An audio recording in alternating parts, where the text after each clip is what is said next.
Good afternoon all of you. Welcome to you in Prince Education Hub Seeker. This is your science period. Today we have discussed in chapter number 4.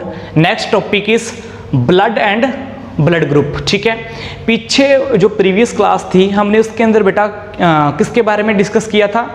Immunity के बारे में discuss किया था. और हमारा half जो chapter है वो किसके बेस पे है? इम्यूनिटी. और हाफ चैप्टर किसके बेस पे है? ब्लड ग्रुप के बेस पे है. ठीक है, तो हम अब ब्लड और ब्लड ग्रुप के बारे में डिस्कस करेंगे. ब्लड हमारे पास है क्या? ठीक है, सबसे पहले बात करते हैं ब्लड की. तो ब्लड क्या है हमारे पास? Blood is a liquid living tissue which is of red colour, viscous and sticky. ठीक है, आपको पता है सभी को, छोटी क्लासेस के अंदर आपने डिस्कस किया हुआ है कि ब्लड हमारा क्या होता है. ब्लड क्या होता है? एक फ्लूइड होता है हमारे पास. ठीक है, तो यहाँ पे हम डिस्कस करें कि ब्लड हमारे पास क्या है? एक लिक्विड फ्लूइड है, लिविंग टिश्यू है. ठीक है, जो कि किस कलर का होता है? रेड कलर का होता है हमारे पास.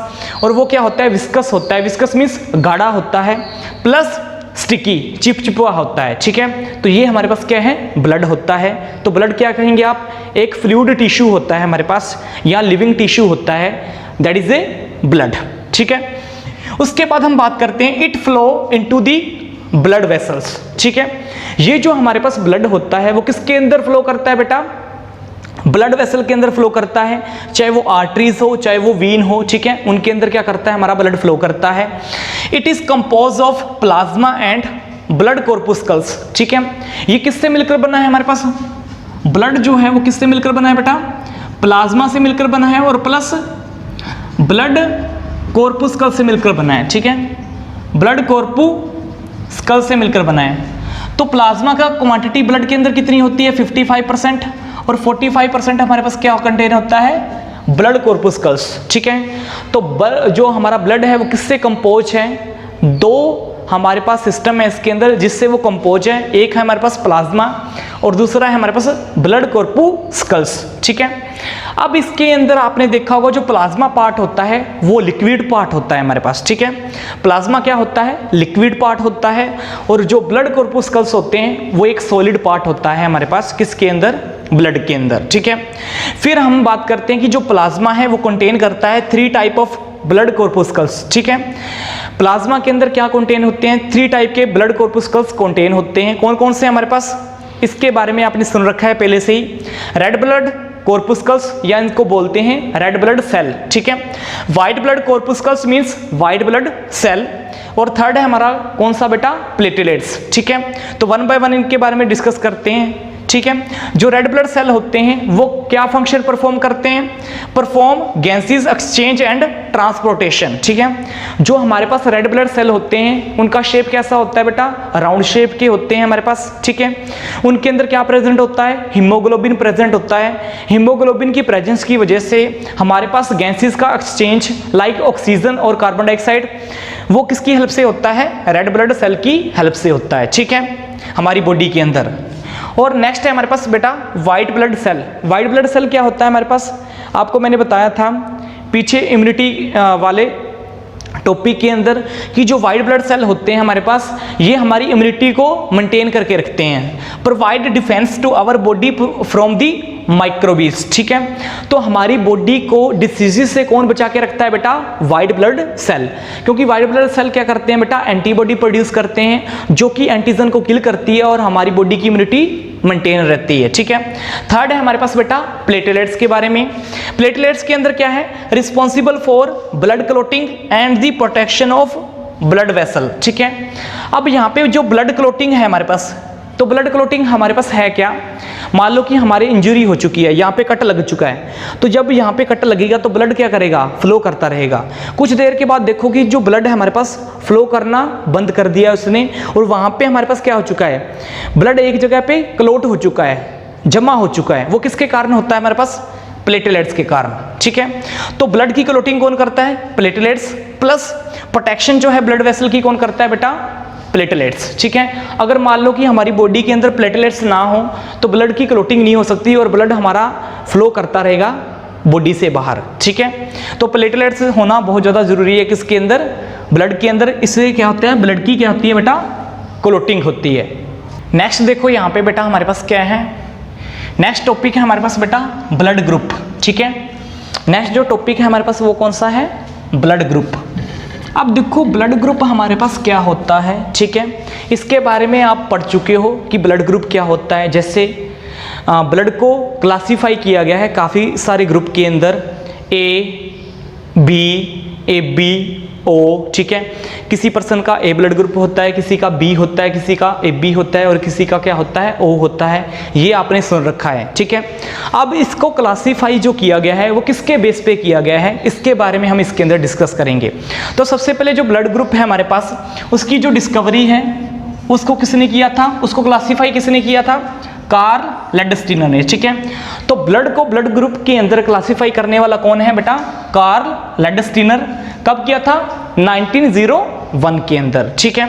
उसके बाद हमारे पास क्या था, इसकी जो क्लासिफिकेशन है हमारे पास, ब्लड की जो क्लासिफिकेशन है किसके अंदर, ब्लड ग्रुप के अंदर, जैसे ए बी और ओ। अब किसकी वजह से इसकी क्लासिफाई की गई थी, तो ध्यान से देख लेना। आपको पता है हमारे पास जो रेड ब्लड सेल होता है, आपने इसके बारे में सुन रखा है, ये होती है हमारे पास रेड ब्लड सेल। इसके सरफेस के ऊपर, रेड ब्लड सेल के क्या सरफेस के ऊपर अगर हमारे पास क्या हो, कोई एंटीजन क्या हो, एंटीजन की क्या हो, या तो प्रेजेंस हो या एंटीजन क्या हो, अब्सेंस हो, उसके बेस पे हमने क्या किया था बेटा, ब्लड ग्रुप क्लासिफाई किया था, ठीक है। तो हमारे पास क्या होगा इसके अंदर, सुनो ध्यान से, आपने रेड ब्लड सेल के बारे में सुन रखा है, ठीक है। रेड ब्लड सेल के सरफेस के ऊपर अगर हमारे पास प्रेजेंस हो किसकी, एंटीजन की, तब ब्लड ग्रुप क्या होगा। अगर हमारे पास रेड ब्लड सेल की सरफेस के ऊपर अब्सेंस हो किसी एंटीजन की, तब हमारे पास ब्लड ग्रुप क्या होगा, ठीक है। इसके बारे में हम डिस्कस करेंगे।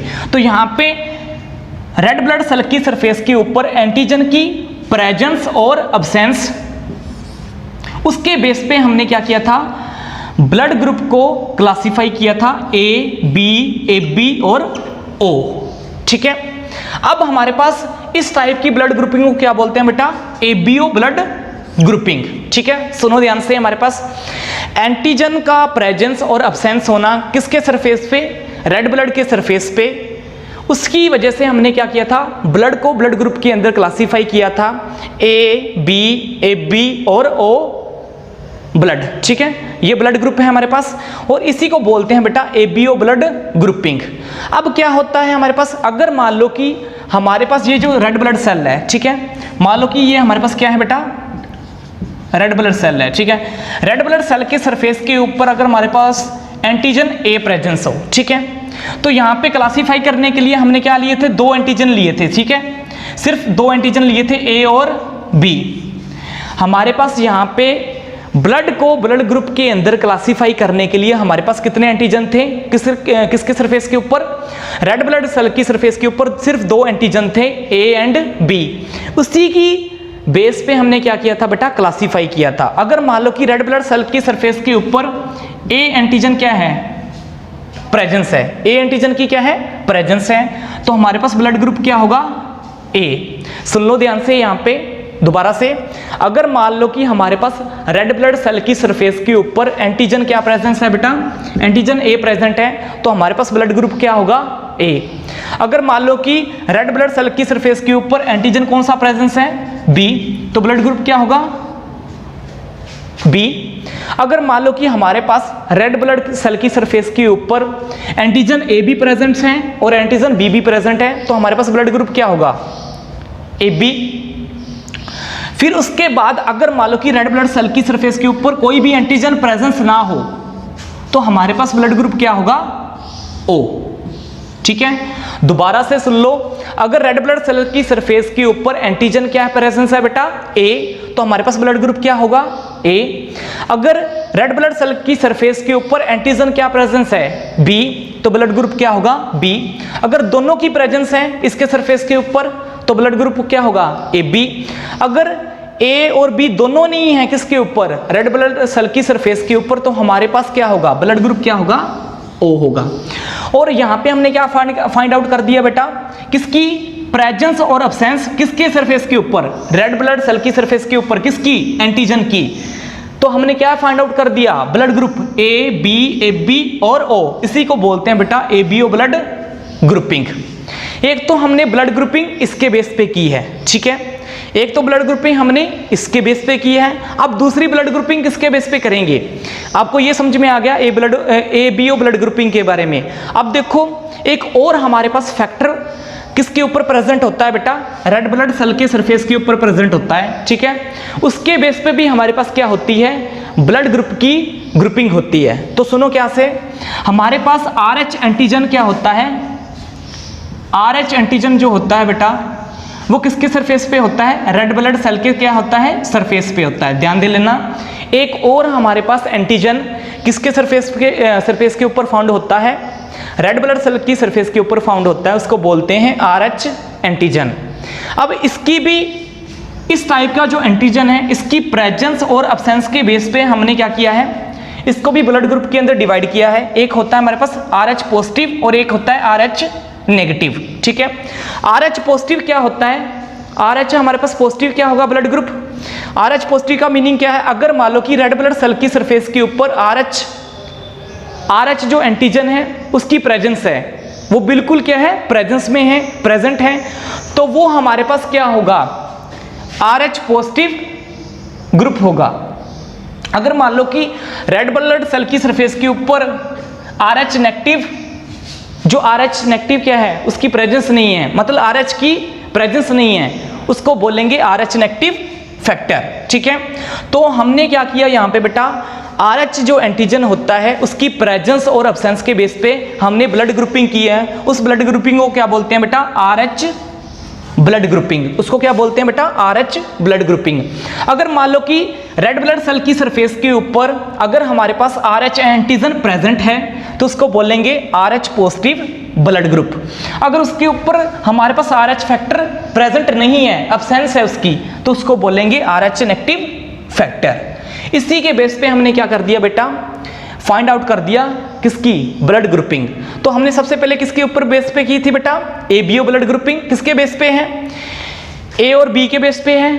पहली जो ब्लड ग्रुपिंग है वो किसके बेस पे है? A और B के बेस पे है। और दूसरी जो ब्लड ग्रुपिंग है किसके बेस पे बेटा? RH एंटीजन की बेस पे है। तो पहले वाली को ABO ब्लड ग्रुपिंग बोलेंगे और दूसरे वाली को क्या बोलेंगे बेटा? RH ग्रुपिंग बोलेंगे। अब हम क्या करेंगे बेटा? ब्लड ग्रुप के बारे में बताएंगे कि इसके कितने टाइप होते हैं हमारे पास, किसके बेस पे? ABO ब्लड ग्रुपिंग के बेस पे और RH जो हमारे पास ब्लड ग्रुपिंग थी उसके बेस पे। तो हमारे पास क्या था? एक तो था A, B, AB और O, ठीक है। एक तो हमारे पास क्या था? A, B, AB and O, और एक हमारे पास उसके अंदर फैक्टर क्या था? RH पॉजिटिव फैक्टर और RH नेगेटिव फैक्टर के बेस पे हमारे पास क्या है? जो ब्लड ग्रुप के टाइप हैं वो कितने हैं? 8 हैं, ठीक है। तो कौन सा होगा? A पॉजिटिव, A नेगेटिव, फिर B positive, B negative, AB positive, AB negative, फिर लास्ट है O पॉजिटिव और O नेगेटिव। तो कितने टाइप हो गए हमारे पास ब्लड ग्रुप के? 8 टाइप हो गए। अब 8 टाइप के बारे में हम डिस्कस करेंगे इस टेबल के अंदर, ये है क्या, ठीक है। तो मैंने आपको बता दिया ABO क्लासिफिकेशन के अंदर क्या होगा। अगर मान लो कि हमारे पास A पॉजिटिव है, ठीक है, तो A पॉजिटिव, तो ABO क्लासिफिकेशन क्या है? A। तो ब्लड ग्रुप क्या है हमारे पास? A, ठीक है। तो ABO क्लासिफिकेशन क्या होगी हमारे पास इसके अंदर कि ये हमारे पास ब्लड ग्रुप A है, A पॉजिटिव। A नेगेटिव के अंदर भी क्या आएगा? A। अब ये A जो है किसको शो कर रहा है कि अगर मान लो कि हमारे पास रेड ब्लड सेल की सरफेस के ऊपर अगर एंटीजन क्या है? A प्रेजेंट है। अगर एंटीजन क्या है बेटा? A प्रेजेंट है, तो वो जो ब्लड ग्रुप होगा वो क्या होगा? A पॉजिटिव होगा, ठीक है। फिर हमारे पास उसके अंदर क्या होगा? ये तो हमने ये डिस्कस कर दिया। अब उसके अंदर RH क्लासिफिकेशन क्या होगी उस ब्लड ग्रुप के अंदर? अगर मान लो कि उस ब्लड ग्रुप के अंदर उस रेड ब्लड सेल के सरफेस के ऊपर अगर हमारे पास RH फैक्टर प्रेजेंस है, RH फैक्टर की क्या है? प्रेजेंस है, तो हमारे पास क्या होगा? वो जो ब्लड ग्रुप होगा वो क्या होगा? A पॉजिटिव होगा। इसलिए आपने याद रख लेना है कि जो RH पॉजिटिव फैक्टर है वो किसको शो करता है? यहाँ पे अगर मैंने पॉजिटिव लगा दिया, यहाँ पे मैंने क्या लगा दिया बेटा? पॉजिटिव लगा दिया, तो वो किसको शो करेगा? किसकी प्रेजेंस को शो करेगा? RH फैक्टर की प्रेजेंस को क्या करेगा बेटा? शो करेगा। सिर्फ आपने ये ध्यान रखना है, ठीक है, कि हमारे पास जो RH एंटीजन है उसकी प्रेजेंस को वो क्या कर रहा है बेटा? शो कर रहा है, ठीक है। तो यहाँ पे हमने क्या किया? सुनो ध्यान से दोबारा से एक बार फिर। अगर मान लो कि हमारे पास रेड ब्लड सेल की सरफेस के ऊपर एंटीजन क्या है, ए प्रेजेंट है, तो वो क्या होता है, एबीओ ब्लड ग्रुप। ठीक है, तो उसका ब्लड ग्रुप क्या होगा, ए होगा।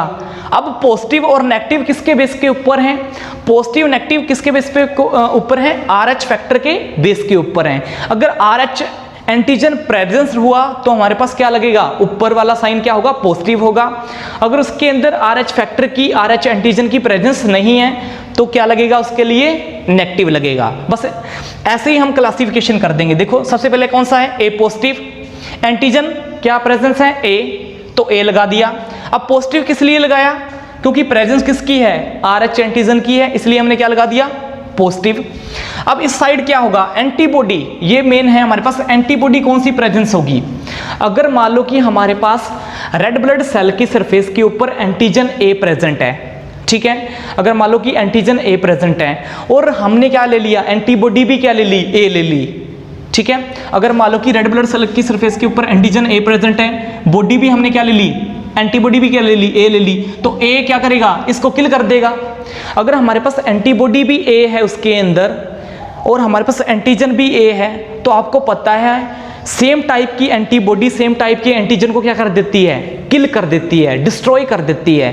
तो रेड ब्लड सेल की सरफेस के ऊपर एंटीजन रहेंगी नहीं।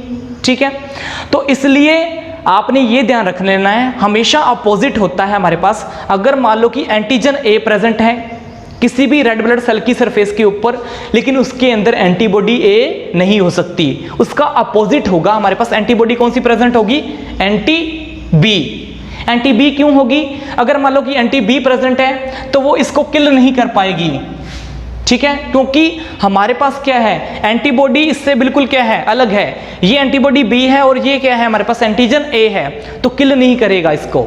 अगर मान लो कि इसके अंदर प्रेजेंस किसकी होती, प्रेजेंस होती ए की, एंटीबॉडी ए की प्रेजेंस होती किसके अंदर, रेड ब्लड सेल की सरफेस के ऊपर, फिर ये क्या हो जाता बेटा, डिस्ट्रॉय हो जाता है, ये एंटीजन क्या हो जाता है, डिस्ट्रॉय हो जाता है। इसलिए हम क्या करेंगे बेटा, यहाँ पे हमेशा ही क्या होता है, उसके अपोजिट एंटीबॉडी क्या होती है, प्रेजेंट होती है। वन बाय वन अब डिस्कस करेंगे, आपको समझ में आ गया।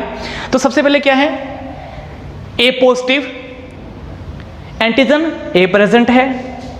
पॉजिटिव क्यों साइन लगाया, क्योंकि आरएच एंटीजन प्रेजेंट है तो पॉजिटिव लगा दिया। और एंटीबॉडी कौन सी होगी, बिल्कुल अपोजिट, यहां पे एंटीजन ए है तो एंटीबॉडी कौन सी होगी, बी। फिर देखो सेम, नेगेटिव क्यों लगाया, आपको पता है यहां पे एबीओ क्लासिफिकेशन के अंदर तो सेम ही आएगा। ए क्यों लगाया, एंटीजन ए प्रेजेंट है रेड ब्लड सेल की सरफेस के ऊपर। नेगेटिव क्यों लगाया, अब्सेंस है किसकी, आरएच एंटीजन की।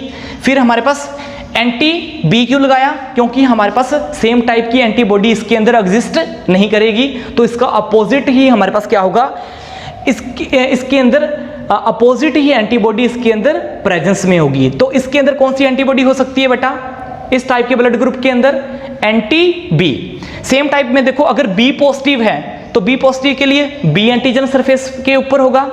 फिर बी पॉजिटिव क्यों लगा, क्योंकि प्रेजेंस है किसकी, आरएच एंटीजन की। और इसके अगर यहाँ पे हमारे पास रेड ब्लड सेल की सरफेस के ऊपर अगर एंटीबॉडी हमारे पास क्या है, एंटीजन बी प्रेजेंट है, एंटीजन क्या है, बी प्रेजेंट है, तो एंटीबॉडी होगी उसके बिल्कुल अपोजिट। यहाँ पे बी है तो एंटी क्या होगी, एंटीबॉडी क्या होगी, ए होगी। अगर सेम हुई तो वो क्या कर देगी, इसको डिस्ट्रॉय कर देगी। सेम नहीं होती, हमेशा ही उसके अपोजिट होती है, तो एंटी ए। ठीक है, फिर देखो नेक्स्ट सेम, बी नेगेटिव किस लिए लगाया, सेम अब्सेंस है हमारे पास इसलिए बी नेगेटिव लगा दिया और अपोजिट हो गया एंटी ए। अब सेम देखो एबीओ, एबीओ के अंदर क्या होता है, ए बी किस लिए लगाया, A B positive. A B हमारे पास किस लिए लगाया सर, हमारे पास रेड ब्लड सेल की सरफेस के ऊपर हमारे पास एंटीजन ए बी प्रेजेंट है और एंटीजन बी भी प्रेजेंट है, इसलिए हमने यहाँ पे क्या लगा दिया, ब्लड ग्रुप ए बी। अब उसके ऊपर पॉजिटिव साइन क्यों है, क्योंकि प्रेजेंस किसकी है, आरएच एंटीजन की। सेम, फिर हमारे पास क्या होगा, अब देखो यहाँ पे देखो दे रखा है एंटी ए और एंटी बी दोनों क्या है, अब्सेंट होंगी। एंटी ए और एंटी बी दोनों अब्सेंट होंगी इसके अंदर। क्यों, हमारे पास मान लो कि अगर एंटीबॉडी ए एंटीजन हमारे पास क्या है, एंटीजन हमारे पास यहाँ पे क्या है, ए बी प्रेजेंस है और बी भी प्रेजेंस है। मान लो कि अगर एंटीबॉडी हमारे पास क्या हो, यहाँ पे ए बी हो और एंटीबॉडी हमारे पास क्या हो, यहाँ पे बी भी हो, तो बी को किल कर देगी और ए वाली ए को किल कर देगी। तो यहाँ पे क्या होगा, कोई भी एंटीजन उसकी सरफेस के ऊपर बचेगा ही नहीं, ठीक है। तो हमारे जो सेल्फ एंटीजन है वो तो हमारे लिए क्या होते हैं, हेल्पफुल होते हैं। तो कोई भी एंटीजन नहीं बचा तो क्या हमारे पास क्या होगा, किसी टाइप की डिसीजेस हो सकती है किसके अंदर, हमारे ब्लड के अंदर, ठीक है। तो हमारे पास इसलिए क्या होता है, हमेशा ही अपोजिट एंटीबॉडी प्रेजेंट होती है या नहीं होती। तो यहाँ पे क्या होगा, अगर हमारे पास ए बी जिसका ए बी ब्लड ग्रुप है हमारे पास, उसके अंदर एंटीजन ए बी होगा और बी भी होगा, लेकिन हमारे पास क्या होगा, प्रेजेंस किसकी होगी, आर एच एंटीजन की। लेकिन हमारे पास एंटी ए और एंटीबॉडी जो बी है, दोनों की क्या होगी, अब्सेंस होगी। दोनों क्या होंगे, अब्सेंस में होंगे, दोनों होंगे नहीं। फिर नेगेटिव में सेम, ए और बी सेम है, ए बी नेगेटिव क्यों लगाया, अब्सेंस है किसकी, आर एच एंटीजन की, और दोनों के दोनों क्या होंगे ही नहीं, ठीक है। फिर ओ पॉजिटिव, देखो ओ पॉजिटिव मैंने आपको बताया था कि हमारे पास रेड ब्लड सेल की सरफेस के ऊपर ना तो एंटीजन ए प्रेजेंट होता है ना एंटीजन बी प्रेजेंट होता है। अगर मान लो कि एंटीजन ए और बी दोनों एब्सेंट हैं, ठीक है, प्रेजेंट क्या है, आर एच एंटीजन है, तो क्या होगा, वो ओ पॉजिटिव ब्लड ग्रुप होगा। अगर हमारे पास एंटीजन क्या है, एब्सेंस है, एंटीजन एब्सेंस है, तो एंटीबॉडी तो आ सकती है, ठीक है, लेकिन एंटीबॉडी क्या होगी, यहाँ पे क्या होगी, प्रेजेंट में होगी। वहां पे एंटीजन एब्सेंस में है तो एंटीबॉडी क्या होगी, इसके अंदर प्रेजेंस में होगी। सेम ओ नेगेटिव के लिए ए एंड बी एब्सेंट होंगे हमारे पास, ठीक है, ए और बी क्या होंगे, एब्सेंट होंगे। यहाँ पे भी ये भी फैक्टर क्या होगा, एब्सेंट होगा। और यहाँ पे सिर्फ क्या होगा, हमारे पास एंटीबॉडी ए और एंटीबॉडी बी क्या होगी, प्रेजेंट होगी, ठीक है। जहां पे हमारे पास यहाँ पे ये चीजें एब्सेंट हैं, वहां पे ये चीजें क्या होंगी, प्रेजेंस में होगी। तो हमने क्या किया इसके अंदर डिस्कस बेटा, कि जो ब्लड ग्रुप है हमारे पास, ठीक है, वो किसके बेस पे है हमारे पास, एक तो एबीओ क्लासिफिकेशन के बेस पे है, एक हमारे पास क्या है, आरएच फैक्टर के बेस पे है, और उसके अपोजिट हमारे पास क्या होगी, उनके अंदर एंटीबॉडी प्रेजेंस होगी। अगर हमारे पास एंटीजन ए है तो उसके अपोजिट एंटीबॉडी बी होगी। अगर हमारे पास क्या है, एंटीजन बी प्रेजेंट है तो एंटीबॉडी ए होगी। यहाँ पे अगर मान लो कि ए और बी एंटीजन है तो यहाँ पे एंटीबॉडी ए और बी दोनों क्या होगी, एब्सेंट होगी। यहाँ पे भी एब्सेंट होगी, यहाँ पे ए और बी एंटीजन एब्सेंट है तो यहाँ पे क्या होगी, एंटीबॉडी प्रेजेंट में होगी, बिल्कुल अपोजिट होगी। आपने ये याद रख लेना है, एंटीजन हमेशा किसके अपोजिट आएंगे, इसके अंदर एंटीबॉडी के अपोजिट आएंगे। अगर मान लो कि दोनों सेम आए तो हमारे पास क्या होगा, ब्लड की रेड ब्लड सेल है उसकी सरफेस के ऊपर कोई भी एंटीजन नहीं रहेगा। अगर एंटीजन ही नहीं रहेगा तो हमारे पास क्या हो सकता है, काफी तरह की डिसीजेज हो सकती हैं ब्लड के अंदर, ठीक है। इसलिए उनके हमेशा अपोजिट क्या होती है, एंटीबॉडी प्रेजेंट में होती है। तो ये हमारे पास क्या था, क्लासिफिकेशन थी किसकी बेटा, ब्लड ग्रुप की।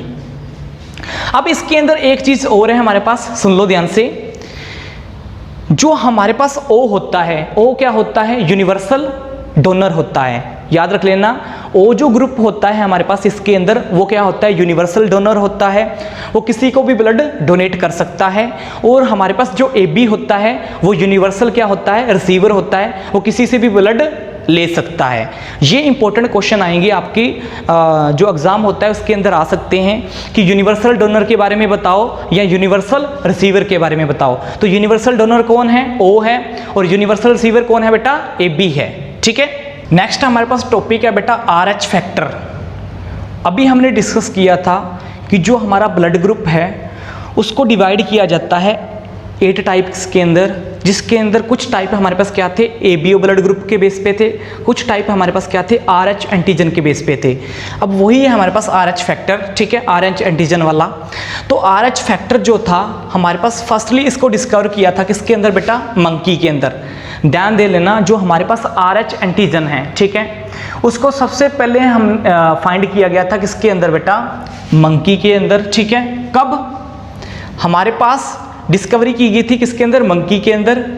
और ये जो मंकी है उसका नेम क्या था, मैकारिसेस, ठीक है। इसलिए इसको क्या बोलते हैं, आरएच रिसेस फैक्टर, ठीक है। इसको रिसेस फैक्टर भी बोल देते हैं क्योंकि इसकी जो डिस्कवरी हुई थी वो किसके अंदर हुई थी, मंकी के अंदर हुई थी फर्स्टली टाइम। और उस मंकी का नाम क्या था, मैकारिसस, इसलिए इसको रिसेस फैक्टर भी हम बोल देते हैं, ठीक है। उससे पहले क्या करते थे बेटा, जब भी क्या करते थे ब्लड को ट्रांसफर करते थे तो हम सिर्फ यही देखते थे कि हम ब्लड ग्रुप देखते थे ए बी और ओ, ठीक है, कि जिसका ब्लड ग्रुप ए है उसको ए वाले में क्या कर दिया, ट्रांसफर कर दिया, बी वाले को बी वाले में, ठीक है, ए बी वाले को ए बी वाले के साथ, ठीक है।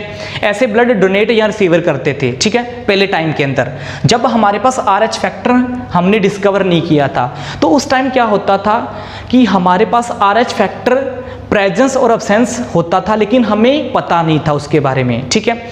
उसके कारण हमारे पास जब भी हमने ब्लड ट्रांसफ्यूजन करवाया था एक हेल्दी पर्सन से दूसरे पर्सन को, तो उसके अंदर काफ़ी सारी डिसीजेस की प्रॉब्लम आने लगी, ठीक है, वो पर्सन डाई भी होने लग गया, ठीक है। फिर बाद में हमें पता लगा कि एक और फैक्टर जो है रेड ब्लड सेल की सरफेस के ऊपर क्या होता है, प्रेजेंट होता है, उसका नाम क्या होता है, RH एंटीजन। वो पॉजिटिव भी होता है बेटा और वो नेगेटिव भी होता है, ये मैंने आपको पहले ही बता रखा है, ठीक है। तो उसकी डिस्कवरी सबसे पहले की थी मंकी के अंदर, नेम क्या था, मैकारिसस, ठीक है। अब आपको पता है RH एंटीजन जो रेड ब्लड सेल जो होती है उसकी सरफेस के ऊपर 2 टाइप के होते हैं, RH पॉजिटिव होता है और RH नेगेटिव होता है, ठीक है। तो RH पॉजिटिव जो होता है वो पाया जाता है किसके अंदर बेटा, 85% ह्यूमन बींग्स के अंदर, याद रख लेना। RH जो पॉजिटिव फैक्टर है हमारे पास 85% ह्यूमन बींग के अंदर पाया जाता है, और RH नेगेटिव फैक्टर जो है हमारे पास 15% ह्यूमन बींग्स के अंदर पाया जाता है, ठीक है। तो सबसे ज्यादा कौन सा पाया जाता है बेटा, RH पॉजिटिव फैक्टर, और बहुत ही कम हमारे पास कौन सा फैक्टर पाया जाता है, RH नेगेटिव फैक्टर, ठीक है, ह्यूमन बींग्स के अंदर। ह्यूमन बींग की बात हो रही है ये, ठीक है। अब जो RH फैक्टर होते हैं हमारे पास बेटा ये 5 टाइप्स के होते हैं, ठीक है। हमारे पास RH फैक्टर क्या होते हैं, 5 टाइप्स के होते हैं, ठीक है। 5 टाइप्स के कौन कौन से होते हैं, एक तो होता है RH-D फैक्टर, एक होता है RH-E फैक्टर, एक होता है RH स्मॉल e फैक्टर, नाम दिया गया है, एक होता है RH कैपिटल C फैक्टर और एक होता है RH स्मॉल C फैक्टर।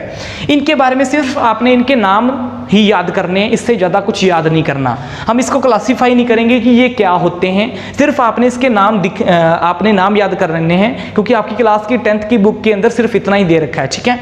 तो RH फैक्टर के 5 टाइप्स होते हैं, RH-D, RH-E, RH-E, RH-C और RH-C। आपने एक चीज और ध्यान रखनी है कि जब हम ब्लड ट्रांसफर करवाते हैं एक पर्सन से दूसरे पर्सन तक, तो हम 2 चीजें मैच जरूर करते हैं, एक तो ABO ब्लड ग्रुपिंग, ठीक है, और दूसरा RH फैक्टर, दोनों को मैच करते हैं, फिर हम क्या करते हैं बेटा, ब्लड ट्रांसफर करवाते हैं एक पर्सन से दूसरे पर्सन में, ठीक है। तो नेक्स्ट है हमारे पास, ये तो हो गया हमारे पास RH फैक्टर के बारे में। अब इसके अंदर हमारे पास क्या होता है कि मान लो कि RH पॉजिटिव फैक्टर वाला जो पर्सन है हमारे पास, ठीक है, जिसके अंदर RH पॉजिटिव फैक्टर है, ठीक है, हमने क्या किया, उसका ब्लड ट्रांसफर करवा दिया RH नेगेटिव पर्सन वाले को, ठीक है। तो हमारे पास क्या होगा, अगर मान लो कि बेटा एक ऐसा पर्सन है जिसका ब्लड ग्रुप क्या है हमारे पास, RH पॉजिटिव है, ठीक है, जिसका ब्लड ग्रुप क्या है बेटा, RH पॉजिटिव है, और एक ऐसा पर्सन है जिसका हमारे पास क्या है, ब्लड ग्रुप क्या है हमारे पास, RH नेगेटिव है। तो हमने क्या किया, इस पर्सन का जो ब्लड था वो इसके अंदर ट्रांसफर करवा दिया, इस पर्सन का इस पर्सन के अंदर ट्रांसफर करवा दिया, तो हमारा RH पॉजिटिव फैक्टर किसके अंदर ट्रांसफर हो गया, इसके अंदर ट्रांसफर हो गया। जब इसके अंदर ट्रांसफर होगा तो क्या होगा, ये मैंने आपको बता रखा है कि ब्लड के अंदर काफी सारी डिसीजेस की प्रॉब्लम आ जाती है जब हम क्या करते हैं, मिसमैच ब्लड ग्रुप क्या करते हैं, ट्रांसफर करते हैं। तो यहाँ पे क्या किया, RH पॉजिटिव वाला इसके अंदर जब हमने क्या किया, ट्रांसफर किया, तो हमारे पास क्या होता है बेटा, हमारे पास क्या होता है, ये जो RH नेगेटिव वाला है इसकी बॉडी के अंदर हमारे पास कौन सी एंटीबॉडी प्रोड्यूस होती है, एंटीबॉडी कौन सी प्रोड्यूस होती है, IgG, याद रख लेना, इसके बारे में आपको पता है। IgG कौन सी एंटीबॉडी होती है, ये मैंने आपको बता रखा है एंटीबॉडी के टाइप्स के अंदर, ठीक है। तो आप याद ये रख लेना बेटा इसके अंदर कि जब RH पॉजिटिव जो हमारे पास ब्लड वाला पर्सन है उसका हमने ब्लड जो है ट्रांसफर कर रखा है किसके अंदर, RH नेगेटिव वाले पर्सन के अंदर, तो हमारे पास क्या होगा, ये जो पर्सन है RH नेगेटिव फैक्टर वाला, इसकी बॉडी क्या प्रोड्यूस करेगी, एंटीबॉडी प्रोड्यूस करेगी, ठीक है। अब एंटीबॉडी क्यों प्रोड्यूस होती है, पहले से ही किसी की बॉडी के अंदर एंटीबॉडी प्रोड्यूस नहीं होती, ठीक है। ये जो RH एंटीबॉडी होती है बेटा, याद रख लेना, RH एंटीबॉडी कभी भी पहले प्रोड्यूस नहीं होती। जब हमारे पास पॉजिटिव फैक्टर और नेगेटिव फैक्टर आपस में कॉन्टैक्ट में आते हैं तभी हमारे पास क्या होता है, RH एंटीबॉडी क्या होती है, प्रोड्यूस होती है। जब RH एंटीबॉडी प्रोड्यूस हो गई इसकी बॉडी के अंदर, तब क्या होगा, तब हमारे पास जब ये जो हमारे पास IgG एंटीबॉडी प्रोड्यूस होगी, ये क्या करेगी, जो भी एंटीजन है इसके, जो भी हमारे पास क्या है एंटीजन है इसके, या जो रेड ब्लड सेल हैं उनको क्या कर देगी, डिस्ट्रॉय कर देगी। ठीक है, जो RH फैक्टर है उसको भी क्या कर देगी, साथ के साथ डिस्ट्रॉय कर देगी। तो यहाँ पे क्या हो रहा है हमारे पास बेटा, सुनो ध्यान से, जब इसकी बॉडी के अंदर हमारे पास RH एंटीबॉडी प्रोड्यूस हो रही है तो वो क्या कर रही है बेटा, हमारे पास इस टाइप की जो एंटीबॉडी प्रोड्यूस हो रही है वो रेड ब्लड सेल को क्या कर रही है, डिस्ट्रॉय कर रही है। अगर हमारे पास रेड ब्लड सेल क्या हो रही हैं, डिस्ट्रॉय हो रही हैं, तो उसका इफेक्ट किसके ऊपर पड़ेगा, ब्लड के ऊपर भी पड़ेगा। ब्लड के अंदर क्या होता है, एक फैक्टर हमारा बढ़ जाता है। जब रेड ब्लड सेल हमारे पास डिस्ट्रॉय होने लग जाती हैं तब क्या होता है, बिलिरुबिन नाम का हमारे पास फैक्टर क्या हो जाता है, ब्लड के अंदर ज़्यादा बढ़ जाता है। जब बिलिरुबिन हमारे पास ब्लड के अंदर ज़्यादा बढ़ता है तो बेटा हमारे पास क्या होता है, हमारा लीवर भी डैमेज हो सकता है, हमारी किडनी भी क्या हो सकती है, डैमेज हो सकती है, या पर्सन क्या होता है, पर्सन क्या हो सकता है, डाई हो सकता है। ठीक है, तो हमारे पास इसी डिसीजेस को क्या बोलते हैं, एगल्टिनेशन डिसीजेस, एगल्टिनेशन मेथड। ठीक है, तो हमारे पास एगल्टिनेशन हमारे पास प्रोसेस क्या है या एगल्टिनेशन मेथड क्या है वो मैंने आपको अभी बता दिया है।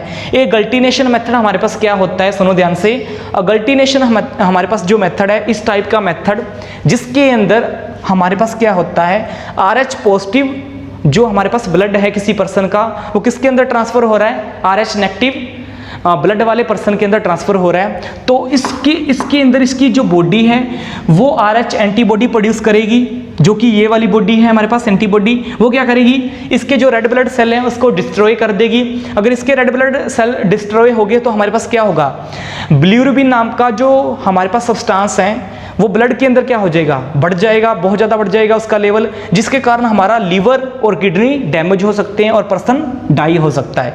और इसी प्रोसेस को क्या बोलते हैं बेटा, अगल्टिनेशन मेथड या अगल्टिनेशन प्रोसेस। बेटा एक और हमारे पास सुनो, RH फैक्टर के अंदर एक और हमारे पास क्या है, डिसीजेज है। ठीक है, जो कि हमारे पास ड्यूरिंग दी प्रेगनेंसी हो सकती है। ठीक है, फर्स्ट डिलीवरी या सेकंड डिलीवरी के दौरान हमारे पास इस टाइप की डिसीजेस हो सकती है। ठीक है, तो RH फैक्टर की वजह से हमारे पास कुछ टाइप की डिसीजेस हो सकती हैं। उसमें से है एक डिसीजेस है जिसका नाम क्या है, एरिथ्रोब्लास्टोसिस फिटलिसिस। ठीक है, इसका नाम क्या है, सुनो ध्यान से, एरिथ्रोब्लास्टोसिस ये है फेटालिसिस। ठीक है, तो ये हमारे पास इस टाइप की जो डिसीजेस हैं वो क्यों होती है और किस टाइप से होती है हमारे पास, उसके बारे में इसके अंदर डिस्कस करेंगे। ठीक है, तो ये डिसीजेस हमारे पास होती क्या है, सबसे पहले ये है हमारे पास क्या होता है बेटा, आपको पता है ड्यूरिंग दी प्रेगनेंसी के दौरान फीमेल बॉडी के अंदर हमारे पास क्या होता है, अगर मान लो कि जो मदर है वो क्या है, RH नेगेटिव फैक्टर है, मतलब हमारे पास मदर क्या है, RH नेगेटिव फैक्टर की है, और जो हमारा फोइटस है वो क्या है, RH पॉजिटिव फैक्टर का है, कि जो उसके अंदर फोइटस जो डेवलप हो रहा है, नया जो चाइल्ड डेवलप हो रहा है जिसको हम फोइटस बोलेंगे, अगर वो क्या है RH पॉजिटिव फैक्टर है और हमारे पास मदर क्या है, RH नेगेटिव फैक्टर है। ठीक है, तो हमारे पास फर्स्ट डिलीवरी के दौरान क्या होगा, जब फर्स्ट क्या होगी बेटा, डिलीवरी होगी, उसके दौरान क्या होगा, हमारे पास जो RH नेगेटिव फैक्टर है मदर का वो किसके साथ मिक्स हो जाएगा, RH पॉजिटिव फैक्टर के साथ मिक्स हो जाएगा। आपको पता है जब डिलीवरी होती है, फर्स्ट जो डिलीवरी होती है किसकी, मदर की, उस टाइम क्या होता है, जो मदर और जो फोइटस है उसका ब्लड आपस में क्या हो जाता है बेटा, मिक्स हो जाता है। ठीक है, उस टाइम पे अगर हमारे पास ब्लड मिक्स हुआ तो हमारे पास क्या होगा, RH पॉजिटिव फैक्टर और RH नेगेटिव फैक्टर एक दूसरे के साथ मिलेंगे तो हमारे पास आपको पता है क्या बनेगी, RH एंटीबॉडी बनेगी। ठीक है, RH क्या बनेगी, एंटीबॉडी बनेगी। लेकिन RH एंटीबॉडी को बनने में टाइम लगेगा और जो फास्ट डिलीवरी है वो हमारी क्या हो जाएगी बेटा, बिल्कुल नॉर्मल हो जाएगी, क्योंकि RH एंटीबॉडी को बनने में अभी टाइम लगेगा। ठीक है, हमने क्या सुना इसके अंदर बेटा, अगर मान लो कि मदर क्या है, RH नेगेटिव है, फोइटस क्या है, RH पॉजिटिव है, फर्स्ट डिलीवरी के दौरान वो तो डिलीवरी हमारे पास क्या होगी बेटा, बिल्कुल नॉर्मल हो जाएगी। ठीक है, क्योंकि हमारे पास जब ब्लड मिक्स होगा किसका, मदर और फोइटस का, तो RH एंटीबॉडी बनने में टाइम लगेगा। तो फर्स्ट डिलीवरी क्या होगी, बिल्कुल नॉर्मल होगी। लेकिन दिक्कत कहाँ पे आएगी, ड्यू टू सेकंड डिलीवरी। ठीक है, जब हमारे पास क्या होगी बेटा, दूसरी बार सेकंड डिलीवरी होगी, उस टाइम हमारे पास क्या हो सकता है, काफ़ी सारी दिक्कत आ सकती है। वो कौन सी दिक्कत है, सुनो। अब क्या हो चुका है, आपको पता है मदर के अंदर हमारे पास क्या हो चुका है, RH नेगेटिव फैक्टर और RH पॉजिटिव फैक्टर मिक्स होने की वजह से, इस टाइप का ब्लड मिक्स होने की वजह से हमारे पास RH एंटीबॉडी बन चुकी है किसके अंदर, मदर के अंदर। अब जो नया फोइटस डेवलप हो रहा है हमारे पास, ठीक है, अब जो नया फोइटस डेवलप हो रहा है, जो उसके RH फैक्टर हैं उसके ऊपर जो हमारी मदर है उसके अंदर जो एंटीबॉडी क्या हुई है, प्रिपेयर हुई है। ठीक है, उसके अंदर जो एंटीबॉडी प्रिपेयर हुई है, वो जो नया फोइटस डेवलप हो रहा है उसके RH फैक्टर को क्या करेगा बेटा, उसके ऊपर इफेक्ट डालेगा। उसके जो रेड ब्लड सेल हैं उनको क्या करेगा, डिस्ट्रॉय करेगा। ये मैंने आपको बता दिया था किसके अंदर, अगल्टिनेशन मेथड के अंदर। ठीक है, सेम प्रोसेस यहाँ पे होगा हमारे पास, सेम ही प्रोसेस यहाँ पे होगा कि हमारे पास क्या होगा, जब दोनों फैक्टर आपस में मिलेंगे, RH एंटीबॉडी किसके अंदर बनेगी, मदर के अंदर बनेगी। जो नया फोइटस डेवलप हो रहा है उसके RH फैक्टर के ऊपर हमारे पास क्या होगा, जो एंटीबॉडी बनी है वो उसके ऊपर इफेक्ट डालेगी, उसके रेड ब्लड सेल को डिस्ट्रॉय करेगी, जिसकी वजह से क्या हो सकता है, वो जो फोइटस है वो डाई हो सकता है। वो फोइटस डाई हो सकता है। अगर मान लो वो फोइटस डाई नहीं हुआ तो जब वो क्या करेगा बेटा, सेकंड डिलीवरी के दौरान जन्म लेगा तो वो बर्थ से ही क्या होगा, बिल्कुल वीक होगा और उसके अंदर काफ़ी सारी डिसीजेस की प्रॉब्लम रह सकती हैं ड्यू टू लाइफ टाइम। ठीक है, तो हमारे पास क्या करते हैं, इस टाइप की जो डिसीजेस हैं उसको क्या बोलते हैं बेटा, एरिथ्रोब्लास्टोसिस फेटालिसिस। ठीक है, इस टाइप के डिसीजेस को क्या बोलते हैं बेटा, एरिथ्रोब्लास्टोसिस फेटालिस। ठीक है, तो ये हमारे पास होती है इस टाइप की डिसीजेस किसके अंदर बेटा, फीमेल बॉडी के अंदर। ठीक है, तो दोबारा से सुन लो, ये डिसीजेस क्या है हमारे पास, जब हमारे पास मदर का RH नेगेटिव फैक्टर और फोइटस का RH पॉजिटिव फैक्टर आपस में मिक्स होगा। कब मिक्स होगा, फर्स्ट डिलीवरी के दौरान। तब हमारे पास क्या होगा, जो RH मिक्स होने की वजह से हमारे पास क्या बनेगा, मदर की बॉडी के अंदर RH एंटीबॉडी बनेगी। फर्स्ट डिलीवरी तो नॉर्मल हो जाएगी, लेकिन सेकंड डिलीवरी के दौरान क्या होगा, हमारे पास जो फोइटस उसके अंदर डेवलप हो रहा है, ठीक है, जो फोइटस बन रहा है उसके ऊपर RH एंटीबॉडी क्या करेगी, अटैक करेगी, और जिसके कारण उसके रेड ब्लड जो सेल है फोइटस के वो क्या हो सकते हैं, डिस्ट्रॉय हो सकते हैं, और वो जो हमारे पास फोइटस है वो क्या हो सकता है, डाई हो सकता है फीमेल बॉडी के अंदर ही। ठीक है, ये था हमारे पास बेटा इस टाइप की डिसीजेस। अब इस टाइप की डिसीजेस से बचने के लिए क्या करते हैं हम बेटा, एक हमारे पास क्या होता है, एक हम एंटीबॉडी अप्लाई करते हैं जिसको बोलते हैं रोगम। क्या नाम है, रोगम एंटीबॉडी। इस टाइप की डिसीजेस से बचने के लिए हम क्या करते हैं बेटा, इंजेक्शन लगाते हैं किसका, रोगम एंटीबॉडी का, किसके अंदर, मदर के अंदर। ठीक है, मदर के इंजेक्ट लगाते हैं हम, इंजेक्ट करवाते हैं इस टाइप की एंटीबॉडी। अब ये एंटीबॉडी क्या करती है, 24 आवर्स, जब हमारे पास फर्स्ट डिलीवरी हो चुकी है उसके 24 आवर्स के बीच बीच में ये जो एंटीबॉडी है वो मदर को प्रोवाइड की जाती है। फिर क्या होता है, जो मदर के अंदर RH एंटीबॉडी अभी बननी स्टार्ट हो रही है उसको क्या करता है, वो उसका जो RH फैक्टर है उसको क्या कर देता है बेटा, वो किल कर देता है। तो इस टाइप की जो एंटीबॉडी होती है हमारे पास, जो मदर के अंदर RH एंटीबॉडी बन रही है अभी, उसको क्या कर देती है, वो बेटा किल कर देती है। ठीक है, उसको बनने से वो रोकती है, उसकी फॉर्मेशन को रोकती है, और उसके जो RH पॉजिटिव हमारे पास ब्लड सेल होते हैं उनको बिल्कुल डिस्ट्रॉय कर देती है, और सिर्फ मदर के अंदर हमारे पास क्या बचते हैं बेटा, RH नेगेटिव फैक्टर ही बचते हैं। ठीक है, तो हमारे पास क्या था, रोगम एंटीबॉडी लेते हैं हम, कब, ड्यू टू फर्स्ट डिलीवरी, क्योंकि हमारे पास क्या मिक्स ना हो जाए बेटा, RH positive factor RH negative factor के अंदर मिक्स ना हो जाए, इसलिए तो ये हमारे पास रोगम एंटीबॉडी। ठीक है, तो इस टाइप की डिसीजेस से बचने के लिए हम क्या करते हैं बेटा, एंटीबॉडी लेते हैं। ठीक है, ये था हमारे पास बेटा RH फैक्टर के बारे में। Thanks for watching this video.